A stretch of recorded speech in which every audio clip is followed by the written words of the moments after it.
con su director de coyuntura, Raimon Torres. Raimon, muy buenas, muchas gracias por brindarnos unos minutos. Un placer, buenas tardes. Bueno, veíamos en esas previsiones de Funcas cuál es el futuro a medio plazo que dibujáis para España, no solo respecto a cómo vamos a terminar este año 2022, sino cómo se proyecta el año que viene. En este caso, la mayor alerta quizás es la más cortoplacista, que es respecto a la desaceleración a la que nos enfrentamos después del verano. Tenemos que tener en cuenta además el contexto en el que nos manejamos, insistís, a la hora de mencionar las tensiones geopolíticas, la crisis energética. Estamos a la espera de conocer más detalles de ese plan por parte de Bruselas para poder afrontar un invierno que cada vez vemos más sombrío, más duro, más difícil. Y además también tenemos que tener en cuenta que esta semana está marcada por la reunión de política del Banco Central Europeo y, por supuesto, esas subidas de tipos de interés también van a marcar la pauta futuro de nuestra economía. ¿Cuáles son los principales motivos que nos hacen ver una desaceleración inminente en la economía española? Bueno, hay dos motivos principalmente. El primero de ellos es que el rebote del turismo pues va a tocar fin con el verano, ¿no? Es decir, que esto es algo que está todavía sosteniendo la coyuntura junto con el mercado laboral también, que va tirando bien. Y bueno, vemos mucha creación de empleo. Esto por supuesto es muy útil de cara a la actividad y también la confianza, ¿no? Pero estas fuerzas expansivas se van agotando, sobre todo el turismo, a medida que se acabará la temporada turística. En el otoño, bueno, pues lo que pesará más es la principal fuerza recesiva, que va en sentido inverso, que es la pérdida de poder adquisitivo de los hogares ante una inflación de doble dígito, con unos salarios que crecen aproximadamente un 2,5%. Por tanto, estamos hablando de una pérdida de capacidad de compra que no se ve desde decenios y que naturalmente está ya incidiendo, a poco incidiendo cada vez más en el consumo privado. También esta inflación no solamente incide en la capacidad de compra de los ingresos de los hogares, pero también lo que hace es desinflar el colchón de sobreahorro que se había generado durante la pandemia y que servía, digamos, de impulso para la economía a medida que los hogares y las empresas utilizaban ese sobreahorro para sus inversiones y sus decisiones de consumo. Pues esto también se va deshinchando con la inflación. Por tanto, yo creo que esto va a pesar cada vez más con una inflación que, por otra parte, se expone a una perturbación adicional si Rusia corta completamente el suministro.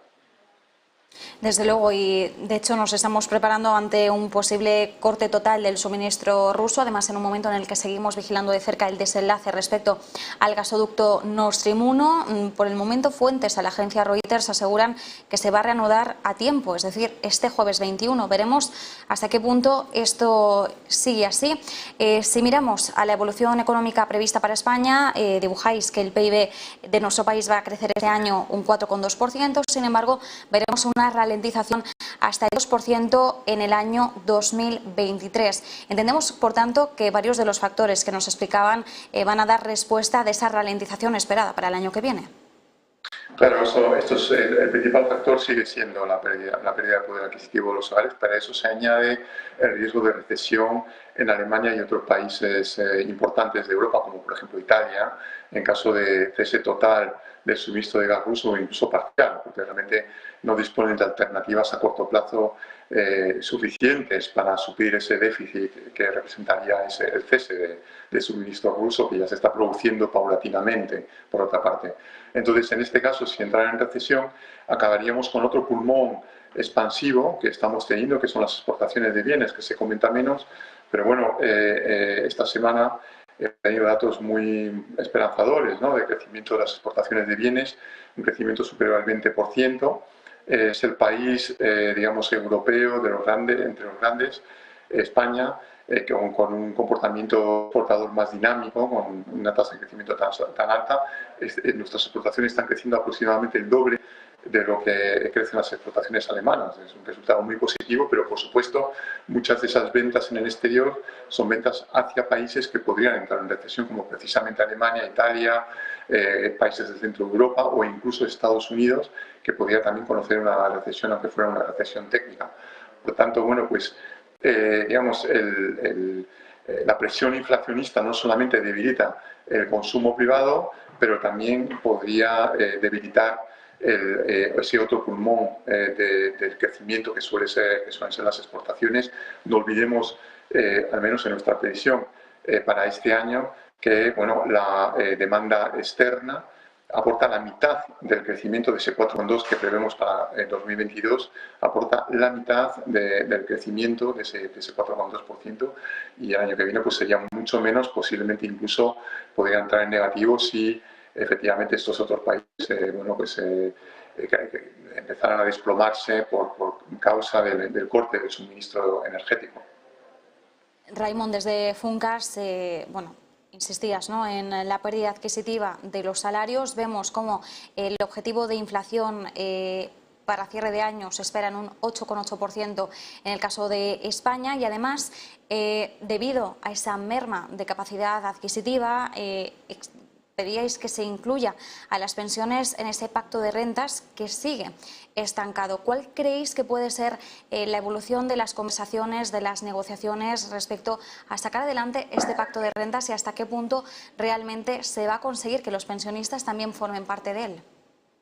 Bueno, primero hay que decir que la cuestión del pacto de rentas es muy importante, ya sea un pacto de rentas tácito o explícito, porque bueno, pues esa espiral de precios que estamos viendo en este momento no se ha trasladado todavía a los salarios, pero puede hacerlo, y naturalmente los asalariados van a querer compensar parte del poder adquisitivo. Todo esto que tiene que ocurrir dentro de un proceso ordenado para evitar que, además de todo lo que está ocurriendo, bueno, pues se deteriore la competitividad y acabe no solamente puntualmente, pero ya de manera más estructural con precisamente el papel dinamizador del sector externo, ¿no?, de las exportaciones.